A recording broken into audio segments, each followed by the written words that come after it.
నమస్తే అండి. అనుశ్రీ థాట్స్కి స్వాగతం. ఎలా ఉన్నారు?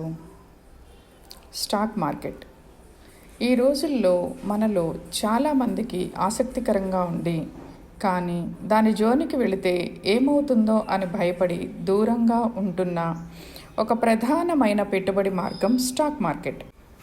ఈ స్టాక్ మార్కెట్ సిరీస్లో 5 పార్ట్స్ ఉంటాయి. ఈరోజు స్టాక్ మార్కెట్ బేసిక్స్ నేర్చుకుందాం. ఈ స్టాక్ మార్కెట్ అంటే ఏంటి, ఎలా పనిచేస్తుంది, ఎలా ఇన్వెస్ట్ చేయాలి తెలుసుకుందాం. నేను పర్సనల్గా 2007 నుంచి స్టాక్ మార్కెట్ ద్వారా పెట్టుబడులు పెడుతున్నాను. నా ఎక్స్పీరియన్సెస్ మీతో షేర్ చేసుకుంటాను. స్టాక్ మార్కెట్ కంపెనీల షేర్స్ బయింగ్ అండ్ సెల్లింగ్ చేసే ఒక వ్యవస్థ. ఒక కంపెనీ బిజినెస్ పెంచుకోవడానికి డబ్బు అవసరం ఉంటే ప్రజల నుంచి డబ్బు సమకూర్చుకోవడానికి చేసే ఒక ప్రక్రియ ఐపీఓ, ఇనీషియల్ పబ్లిక్ ఆఫరింగ్. దీని గురించి ఇంకొక వీడియోలో మాట్లాడుకుందాం. ఫర్ ఎగ్జాంపుల్, ఒక కంపెనీ విలువ ₹1,00,00,000 అనుకుందాం. 1,00,000 షేర్స్గా విభజిస్తే ఒక్కో షేర్ విలువ ₹100 అవుతుంది. ఈ విధంగా కంపెనీ ఎక్స్చేంజ్ల ద్వారా ఐపీఓకి వస్తాయి. షేర్ ప్రైస్ ఎందుకు ఇంక్రీజ్ అవుతుంది, ఎందుకు డిక్రీజ్ అవుతుంది? Depends on so many factors. Share price depends on ఎక్కువ మంది కొనాలనుకుంటే ప్రైస్ ఇంక్రీజ్ అవుతుంది, ఎక్కువ మంది అమ్మాలనుకుంటే ప్రైస్ పడిపోతుంది. షేర్ ప్రైస్ ఇన్ఫ్లుయెన్స్ చేసే విషయాలు చాలా ఉంటాయి.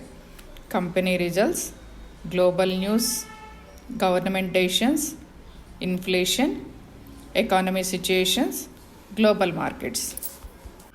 ఇప్పుడు ఎన్ఎస్సి, బిఎస్సి గురించి మాట్లాడుకుందాం. భారతదేశంలో 2 ప్రధాన స్టాక్ ఎక్స్చేంజ్లు ఉన్నాయి. BSE Bombay stock exchange, NSE national stock exchange. ఇవి 2 షేర్స్ ట్రేడ్ చేసే మార్కెట్స్. ఎన్ఎస్సిలో కొన్ని వేల కంపెనీలు లిస్ట్ అయి ఉంటాయి. అందులో 50 ప్రధాన కంపెనీల ఇండెక్స్ నిఫ్టీ 50గా పిలువబడుతుంది. అలాగే బాంబే స్టాక్ ఎక్స్చేంజ్లో కూడా ఎన్నో వేల కంపెనీలు లిస్ట్ అయి ఉంటాయి. దానిలో 30 ప్రధానమైన కంపెనీల ఇండెక్స్ని సెన్సెక్స్ అంటారు. జనరల్గా నేషనల్ స్టాక్ ఎక్స్చేంజ్ ఎన్ఎస్సిలో ఉండే ఈ 50 కంపెనీస్ షేర్లని ఇండెక్స్ షేర్స్ అని కూడా అంటారు.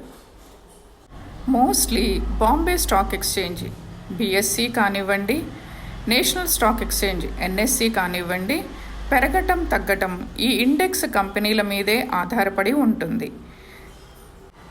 నెక్స్ట్ వీడియోలో డీమ్యాట్ అకౌంట్ గురించి మాట్లాడుకుందాం. ఛానల్ నచ్చితే లైక్ చేయండి, సబ్స్క్రైబ్ చేయండి. Thank you.